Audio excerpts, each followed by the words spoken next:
लेकिन तुलसीदास जी का स्त्री प्रेम देखो कि वो समझ नहीं पाए, यानी समाधि हो गई स्त्री प्रेम में, इतनी बड़ी समाधि। और सांप को पकड़ के ऊपर चढ़ गए। पत्नी से कहा, तुम मुझसे कितना प्रेम करती हो, तुमने व्यवस्था करके रखा, मैं रस्सी से चढ़ के ऊपर आ गया। पत्नी ने कहा, रस्सी? कैसी रस्सी? कौन सी रस्सी? और तुम आए कैसे? जब प्रकाश किया और देखा, मणिधर सर्प लटक रहा है। अब देखिए दोनों साइड से उल्टी बातें देखिए। जब तुलसीदास जी की पत्नी ने यह देखा कि मेरा पति सांप को रस्सी समझ करके ऊपर चढ़ के आ गया और उसको भान नहीं हुआ, तो कायदा यह कहता है कि तुलसीदास जी की पत्नी को गदगद हो जाना चाहिए, विभोर हो जाना चाहिए। मेरे को ऐसा पति मिला, इतना प्रेम करने वाला पति मिला कि मेरे प्रेम में वो सांप को नहीं अनुभव कर पाया।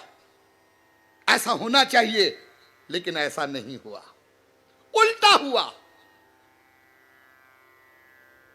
तुलसीदास जी की पत्नी ने कहा, अरे तुम ये हाड़ मांस के शरीर के लिए इतने पागल हो गए?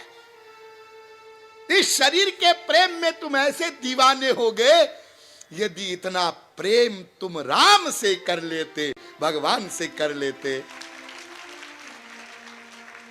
तो तुम्हारा कल्याण हो जाता।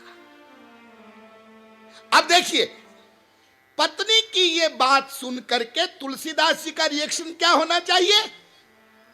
तुम कैसी बेवकूफ स्त्री हो, एक तो मैं तुमसे इतना प्रेम करता हूं, तुमको खुश होना चाहिए, और उल्टा तू मेरे को प्रवचन दे रही है। यह रिएक्शन होना चाहिए तुलसीदास जी का, लेकिन यह रिएक्शन नहीं हुआ। दोनों तरफ से उल्टी बात हुई। जब पत्नी ने कहा, इतना प्रेम तुम भगवान से करते तो तुम्हारा कल्याण हो जाता, तो तुलसीदास ने तुरंत डिसीजन किया। मैं डिसीजन का कमाल बता रहा हूं। डिसीजन किया, अब हम राम से ही प्रेम करेंगे। और उस डिसीजन से तुलसीदास वहां से अबाउट टर्न हो गए, वहां से चल पड़े। इतना बड़ा स्त्री प्रेमी और स्त्री की डांट से राम प्रेमी बन गया, महापुरुष बन गया। इसलिए आपकी स्त्री भी यदि कभी आपको किसी सही बात पर डांट दे, तो बुरा नहीं मानना। सही बात पर प्राय पुरुष लोग ये गलती करते, अरे तुम क्या समझती है, तुम्हें कुछ अकल तो है नहीं। बहुत अकल होती है उनमें भी। हाँ, इसलिए ये मत सोचना हमारे भाई लोग जहां यहां जो यहां बैठेंगी मुझ में ही अकल है। हाँ, तो सही बात जब पत्नी भी कहे तो पति को उसको मान लेना चाहिए, अपनी बुद्धि का अहंकार नहीं करना चाहिए। मैं आप लोगों की तरफ से बोल रहा हूं।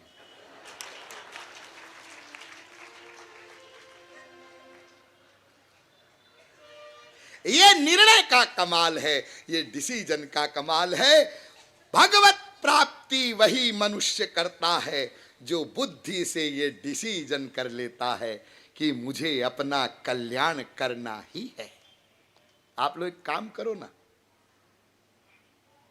इतना ही तो करना है, आगे क्या करना उसकी चिंता मत करना।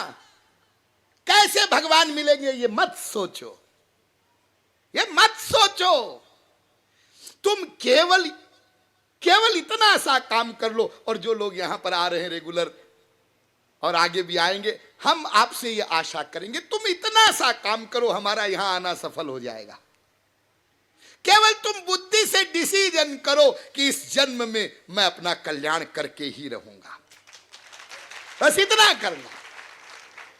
मुझे कुत्ता बिल्ली गधा नहीं बनना दोबारा। हाँ, और फिर तुम कमाल देखना, वो क्या क्या कमाल करता है, तुम्हारे लिए कैसे मार्ग बनाता है, कैसे रास्ता दिखाता है, और कैसे तुमको पकड़ के अपने पास बुला लेगा, पकड़ के। हाँ, भगवान तो कहते हैं, अरे जो तू धावे एक पग तो मैं धाऊं 60। अरे तू मेरी तरफ एक कदम चल, यानी तू डिसीजन कर, फिर मैं तुम्हारी तरफ दौड़ा हुआ आ जाऊंगा। तो भगवान हमारी इंद्रिय मन बुद्धि में तत् कर्म करने की शक्ति प्रदान करता है। कंक्लूजन सुनिए, शक्ति देने के दृष्टिकोण से भगवान प्रेरक है, शक्ति हमारी नहीं है। शक्ति कर्म का नोट करने वाला है। इसलिए आप भगवान को दोष नहीं देंगे कि भगवान जब करवाएंगे तब हो जाएगा, भगवान की इच्छा होगी तब सब बात बन जाएगी, भगवान की इच्छा होगी तो कल हम प्रवचन में आ जाएंगे। ऐसा नहीं है, आप पर ही सब कुछ निर्भर है। अस्तु, ये पहली तुष्टि मैंने आपको बताई, भगवत तुष्टि। भगवान पर दोषारोपण करना, भगवान की इच्छा पर छोड़ देना, भगवान सब कराता है ऐसा सोच करके अकर्मण्य बन जाना, ये गलत सिद्धांत है। ठीक ठीक ठीक, समझ गए समझ गए। तो भगवत तुष्टि से बच गए। भगवान की इच्छा प्रत्येक जीव के लिए उसके कल्याण की है। अब इसके आगे है भाग्य तुष्टि, काल तुष्टि, शरण वरण तुष्टि। और फिर दूसरा पॉइंट, प्रत्येक कर्म का कर्ता कौन है। तीसरा पॉइंट, जो प्रत्येक कर्म का कर्ता है वो अकर्ता कैसे बनेगा। बहुत इंपॉर्टेंट विषय, आज नहीं कल से बताया जाएगा।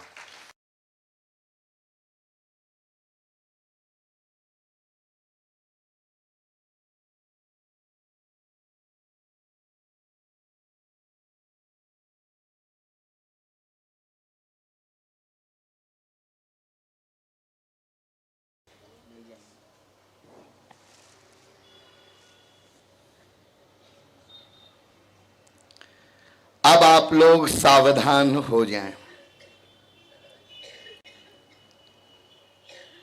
एतज्ज्ञेयं नित्यमेवात्म संस्थम नातः परम वेदितव्यम ही किंचित भोक्ता भोग्यम प्रेरितारंच मत्वा सर्वं प्रोक्तम त्रिविधम ब्रह्ममेतत्।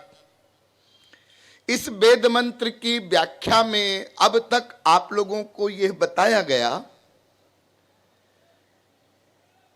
केवल एक तत्व ऐसा है जो नित्य हमारे भीतर स्थित है, उस परम तत्व को ही जान करके कोई भी जीव माया से परे हो सकता है।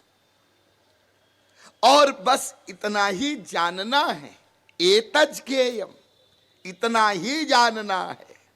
नित्यमेवात्म संस्थम, जो तुम्हारे भीतर बैठा है, आत्मा में बैठा है, उस सुप्रीम पावर को परमात्मा, भगवान, ईश्वर, ब्रह्म, गॉड, खुदा, अल्लाह आदि नाम से लोग पुकारते हैं। वैसे उसका कोई नाम रूप नहीं है और उसके अनंत नाम रूप है।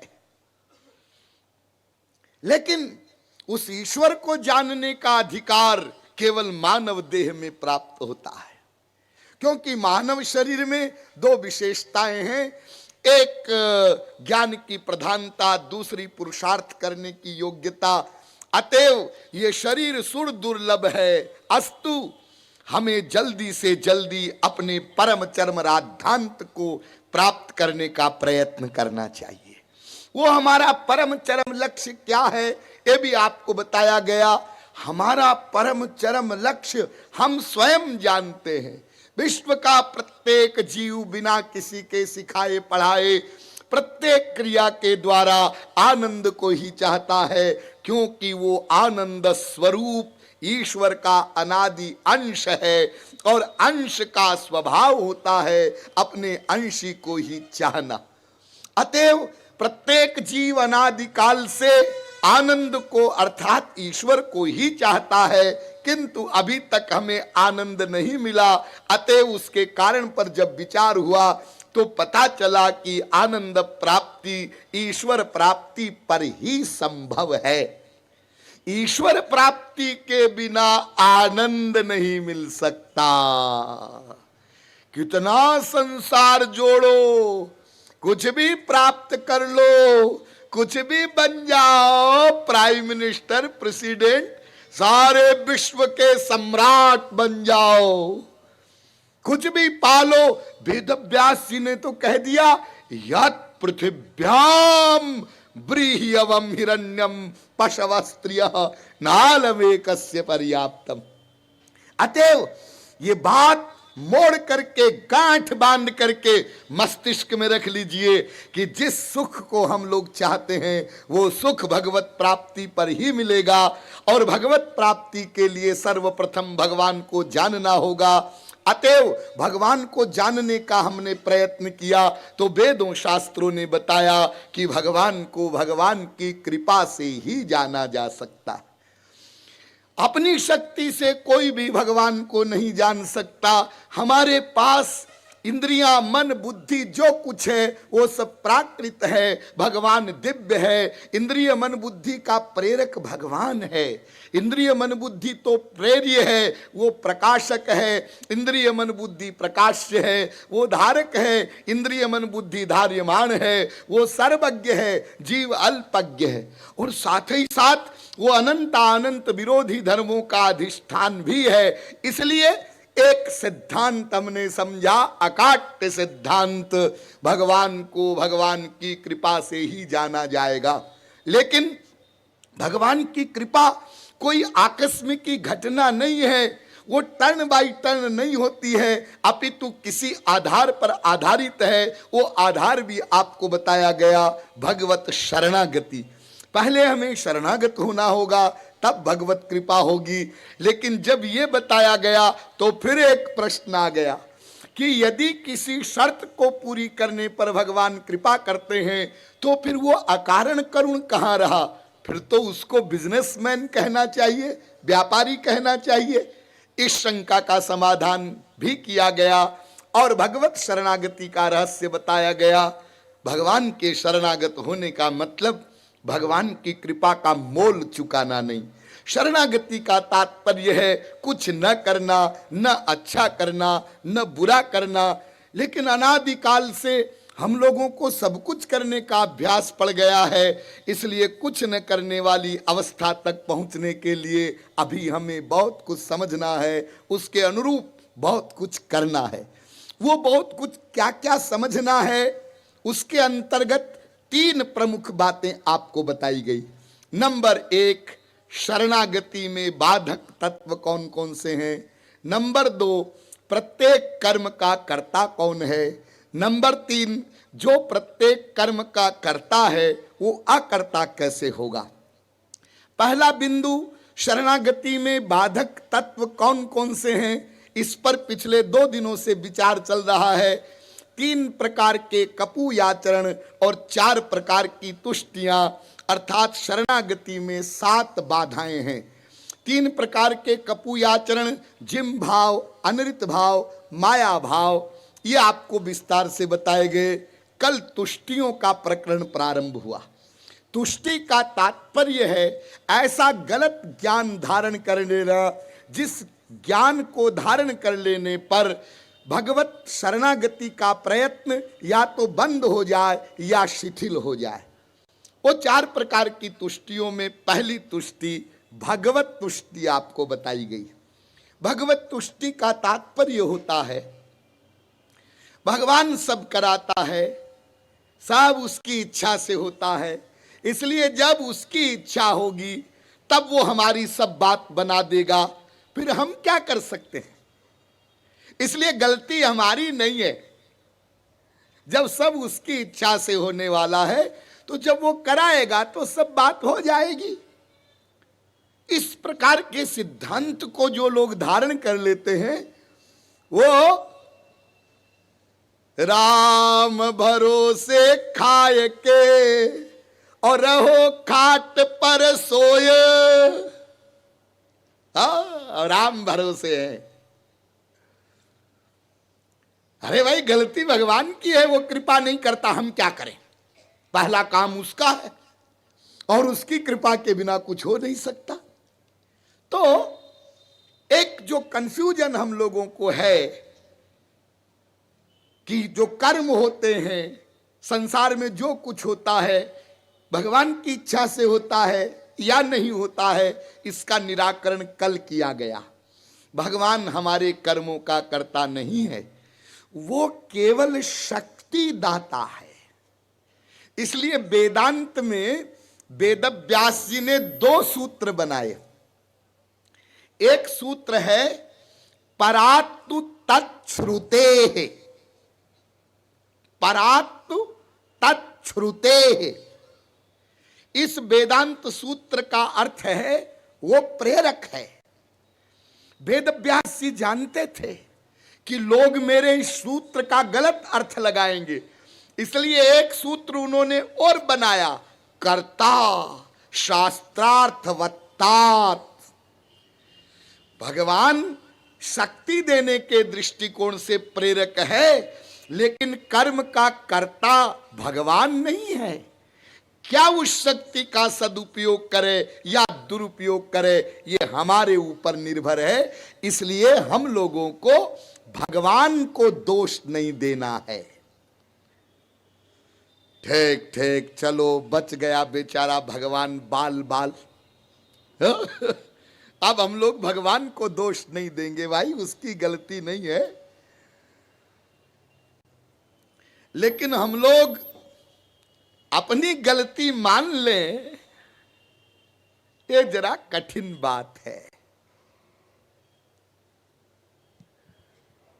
देखिए, गलती होना, अपराध होना, ये कोई आश्चर्य नहीं है। ये सामान्य बात है। हमसे गलती होगी ही नहीं, अपराध होगा ही नहीं, नहीं होगा, होगा, होता है।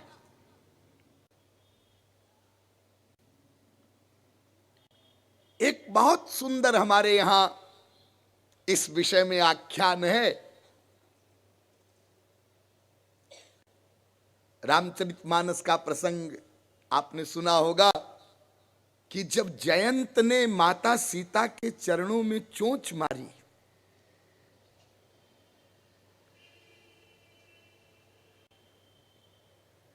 क्यों? भगवान राम की शक्ति की परीक्षा लेने के लिए। यह इंद्र का पुत्र है और कव्य का रूप धारण किया।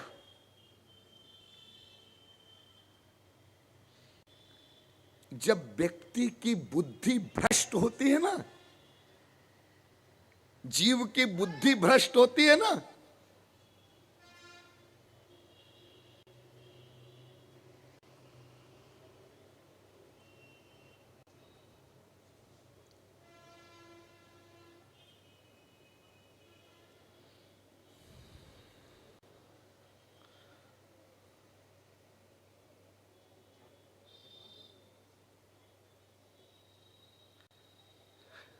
तो वो भगवान की परीक्षा लेता है। मैं कैसे मान लूं राम भगवान है? तो भाई राम को भगवान तुम मत मानो, कोई जरूरी थोड़ी है। राम को भगवान मानना कोई जरूरी थोड़ी है, तुम मत मानो। कृष्ण को भगवान मानना जरूरी थोड़ी है, तुम मत मानो।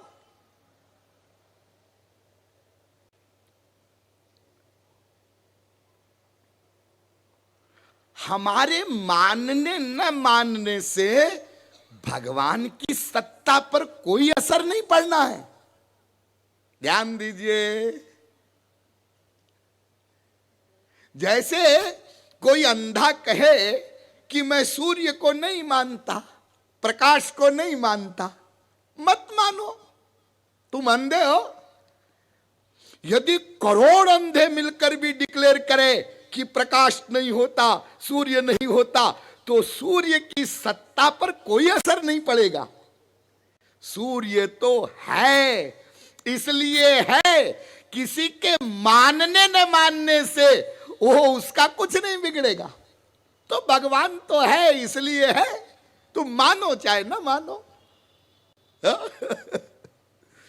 लेकिन हम लोग गलती क्या करते हैं, जब हम कोई भगवत विषय की बात को नहीं मानते तो हम स्वयं तो नहीं मानते और दूसरों को भी ये मनवाने की चेष्टा करते हैं कि तुम भी मत मानो। जयंत ऐसा ही एक जीव है। कैसे ये मान ले कि भगवान, ये राम भगवान है? तो सीता जी के चरणों में चोंच मारा कि इनकी शक्ति को देखते हैं, और भगवान राम ने एक सरकंडा लिया, उसको छोड़ा और वो सरकंडा चला जयंत के पीछे। त्रैलोक्य में मारा मारा फिरा जयंत, किसी ने शरण नहीं दिया। तुमको कौन अपनावे, क्योंकि तुम राम विरोधी हो। राम विरोधी, और राम विरोधी को शरण देना मतलब राम से विरोध मोल लेना, और राम से विरोध बोल लेना का मतलब विंध्य नहीं धन पाइए और सागर जुरे न नीर, पर उपास कुबेर घर जो विपक्ष रघुबीर। यदि रघुनाथ जी विपक्ष में हो जाए तो इतने बड़े विंध्याचल पर्वत पर एक लकड़ी न मिले, और सागर जुरे न नीर, सागर सूख जाए, और कुबेर के घर में फाके पड़े। यदि रघुनाथ जी विपक्ष में हो तो, और यदि रघुनाथ जी अनुकूल हो तो, तब तो फिर जहां पर कृपा राम की होई, ता पर कृपा करहि सब कोई, और गरल सुधा रिपु करहि मिताई। फिर तो सब बात बन जाए। तो जयंत को किसी ने भी शरण नहीं दिया। नारद जी ने देखा, दया आ गई। नारद देखा विकल जयंता, लागी दया कोमल चित संता, और पठवा तुरत राम पहिताही। अरे जयंत जा, वापस राम की शरण में जा। तो जयंत ने कहा, महाराज ये बलाय मेरे पीछे जो लगी है ना, ये राम की लगाई हुई है, और आप कहते हैं मैं उन्हीं के पास जाऊं? हाँ हाँ, तुमने ऐसा अपराध किया इसलिए उनको दंड देना पड़ा, लेकिन उन राम का ये भी कानून है, यदि तुम शरण में जाओगे तो उनको क्षमा करना पड़ेगा। आया जयंत, तो वो हाँपते हाँपते सीता जी के चरणों में गिरा। तो सीता जी ने जयंत को इशारा किया उधर अपने पापा की तरफ।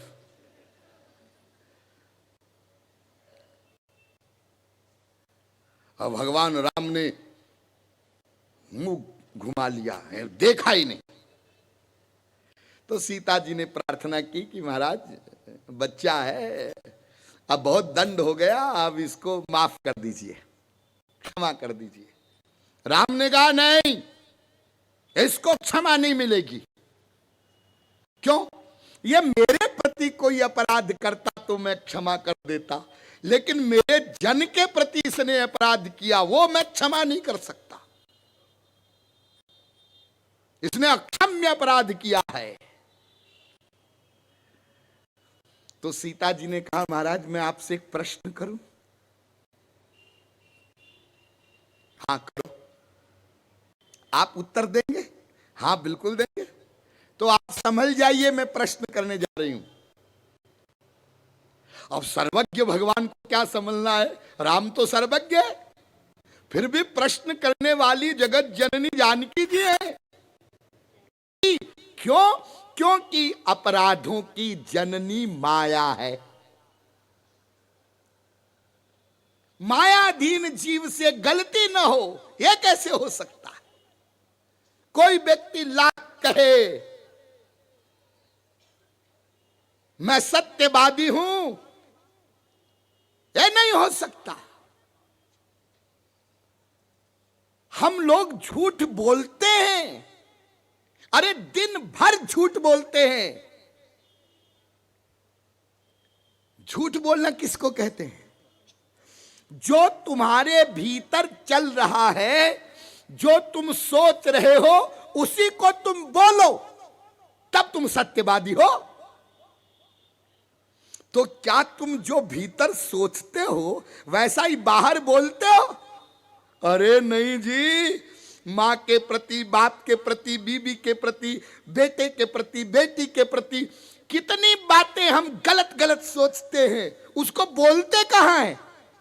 सोचते हैं, बोलते नहीं। मैंने आपको बताया था ना, मेहमान घर में आया, आपकी बिल्कुल इच्छा नहीं है, क्यों आ गया, लेकिन बाहर से बोलते आइए आइए गुप्ता जी। झूठ बोल गए, झूठ बोल गए।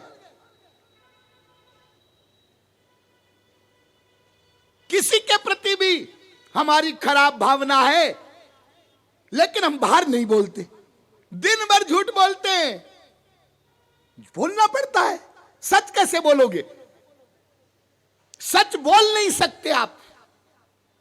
यदि सब सच बोलने लग जाए तो क्रांति हो जाए संसार में। बोल नहीं सकते। तो लाख कोई कहे मैं सत्यवादी हूं, लेकिन उसको झूठ बोलना पड़ता है, बोलता है। लाख कोई व्यक्ति कहे मैं अहिंसावादी हूं, हिंसा होगी, बच नहीं सकते आप। हिंसा होती है। तुम सांस लेते हो, कोई डॉक्टर साहब यहां बैठे होंगे, उनसे पूछना, सांस लेते हो, हजारों कीटाणु भीतर गए। तुम नहाते हो, कितने सारे जर्म्स मर जाते हैं। तुम खाना खाते हो, सब्जी खाते हो, कितने सारे कीटाणु, उनकी हत्या हो जाती है। आप दूध पीते हो, कितने कीटाणु को पी जाते हो। आप दही खाते हो, कितने सारे कीटाणु। अरे दूध का दही बनता ही कीटाणु से है।